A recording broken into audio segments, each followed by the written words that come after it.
သတင်းမဟာတအားကြီးတဲ့တနင်္လာသားသမီးမိတ်ဆွေများအတွက်2026ခုဇွန်လတလတာရွှေစကားငွေစကားဟောကြားချက်များဖြစ်ပါတယ်ခင်ဗျာကဲတနင်္လာသားသမီးမိတ်ဆွေများအတွက်ကံတကားကြီးပွင့်တဲ့အချိန်ငွေတကားကြီးပွင့်တဲ့အချိန်တော့ရောက်လာပါပြီ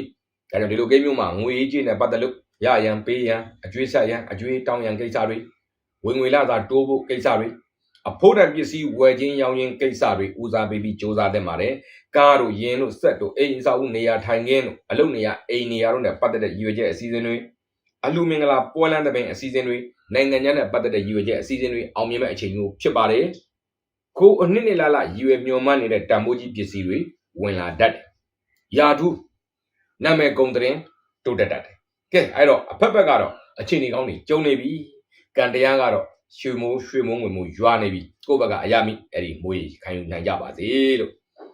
ဒီလိုကိန်းမျိုးမှာသားသမီးအောက်လင်ငယ်သားအလုသမားညီကိုမောင်နှမတို့တော့နည်းနည်းလေးငွေကုန်ကြီးကြများတာသူတို့ပြဿနာကိုခေါင်းခံရတာတို့ဒါလေးတော့ရှိတတ်တယ်ပေါ့နော်ကဲအဲ့တော့တင်းလာသားသမီးတွေဒီလိုကာလမျိုးမှာမကောင်းကျိုးပြောက်ကောင်းကျိုးရအောင်ကောင်းစရာရှိတဲ့ဒီပိုကောင်းအောင်ညံ့ခိုက်တွေရောပါပြပြအောင်ဆိုရင်အရေးကြီးကိစ္စလုပ်ငန်းဆောင်တာတွေရှိတဲ့နေမျိုးတွေမှာအဖြူရောင်တို့ငွေရောင်တို့မိခိုးရောင်တို့များပါတော့အဝိစာသုံးဆောင်တွေကိုအားပြုတ်ပြီးတော့ဝစ်စင်လုံးသွဲပါ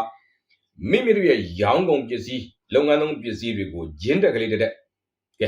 ကြီးသေးဂျင်းတက်ဖြစ်ပြီးတာပဲဘယ်နဲ့ချက်မဟုတ်ဘူးတတိယတိုင်းခောက်နေဆူတောင်းနေနော်ဂျင်းတက်လေးနဲ့ခောက်လိုက်ဆူတောင်းလိုက်ဂျင်းတက်နဲ့ခောက်ဆူတောင်းအဲ့ဒါလောက်အောင်ပြင်တိုင်းခောက်အားလိုက်တာခောက်ပြီးတော့နော်ဒီလိုကာလမျိုးမှာကိုယ့်အတွက်ကံကောင်းလက်ရွှင်စေမဲ့နံပါတ်တွေကတန်းနေအိမ်နံပါတ်ခြံနံပါတ်ကားနံပါတ်တွေရွေးမယ်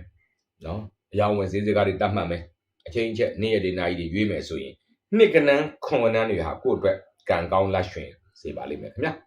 ကဲဒီလိုကာလမျိုးမှာတင်းလာသားသမီးတွေအရေးအကြောင်းကြီးငယ်ရှိတဲ့နေမျိုးတွေဒီနေ့အရေးကြီးတဲ့ကိစ္စတွေပြောဆိုဝယ်ရောက်ညှိနှိုင်းတိုင်းမယ်ဆိုတဲ့နေမျိုးတွေကြရင်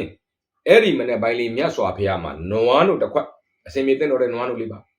ကိုယ်အတိုင်းနဲ့ကိုယ်အချင်းနဲ့ကိုယ်အစင်ပြေတဲ့နွားတို့ပေါ့ကိတ်မုံတစ်ချက်ဆို6ကြောင့်ကိတ်မုံစင်ဖြစ်ပြီးတာပဲအဲ့ဒီလူဝယ်ပစ္စည်းနှစ်မျိုးပေါင်းပြီးတော့မြတ်စွာဘုရားမှာလှူပြီးတော့ဆုတောင်းမှုဖြစ်ပါတယ်ခင်ဗျာကဲအဲ့ဒီအစီအမံလေးပံ့ပိုးခြင်းအဖြစ်ကံရဲ့အပမိုးရနိုင်ကြပါစေကျွန်တော်မိတ်ဆွေအားလုံးလည်းပဲကံဉဏ်ဝရိယ3ချက်လုံးအားကောင်းအောင်